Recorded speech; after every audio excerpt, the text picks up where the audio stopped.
പിന്നെ മറ്റൊരു രീതി എന്ന് പറയുന്നത് കൺസോളിഡേറ്റ് ലോൺസ് എന്ന് പറയുന്ന രീതിയാണ്. അതായത് നിങ്ങളുടെ ഇപ്പോൾ ക്രെഡിറ്റ് കാർഡ് ലോൺ എന്ന് പറയുന്നത് 40% കിടക്കുകയാണെങ്കിൽ അതടച്ചു തീർക്കാൻ നിങ്ങളുടെ കയ്യിൽ വഴിയില്ലെങ്കിൽ നിങ്ങൾക്ക് ഒരു 10%ൻ്റെ പേഴ്സണൽ ലോൺ എടുക്കാവുന്നതാണ്.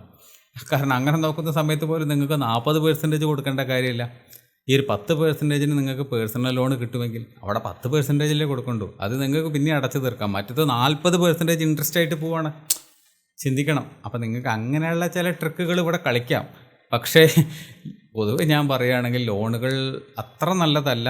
നല്ല രീതിയിൽ അത് കൈകാര്യം ചെയ്യാൻ കഴിയാത്ത ആൾക്കാരുടെ കയ്യിലാണ് കിട്ടണതെങ്കിൽ, അതല്ല നല്ല പൈസ ഇരട്ടിപ്പിക്കാൻ കഴിയുന്ന ആൾക്കാരുടെ കയ്യിലാണെങ്കിൽ മണി മാനേജ്മെൻറ്റിങ് അതൊക്കെ എന്താണ്, പൈസ എങ്ങനെ മാനേജ് ചെയ്യണം, അതിനെക്കുറിച്ചൊക്കെ നല്ല അവഗാഹമുള്ള ആൾക്കാരുടെ കയ്യിലാണ് പണം കിട്ടുന്നതെങ്കിൽ ഡസൻ മാറ്റർ, അവരത് ഇരട്ടിപ്പിക്കും, മൾട്ടിപ്ലൈ ചെയ്തുകൊണ്ട് ആ ഇൻട്രസ്റ്റ് അടച്ചു തീർത്ത് അവർ നല്ല പൈസ ഉണ്ടാക്കുകയും ചെയ്യും. അല്ലാത്തവർ കടന്ന് എണ്ണ വരയ്ക്കേണ്ടി വരും.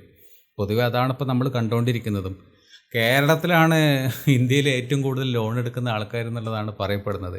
ഏറ്റവും കൂടുതൽ ഗോൾഡ് ലോൺ വരെ എടുത്തിരിക്കുന്നത് കേരളത്തിലാണെന്നുള്ളതാണ് പുതിയ കണക്കുകൾ പറയണത്. ഇത്രയും വലിയൊരു രാജ്യത്ത് ഇത്രയും കുഞ്ഞു സംസ്ഥാനത്തിലാണ് അത്ര ഏറ്റവും കൂടുതൽ ഗോൾഡ് ലോൺ ഉള്ളതേ. ചിന്തിച്ച് നോക്കിയേ.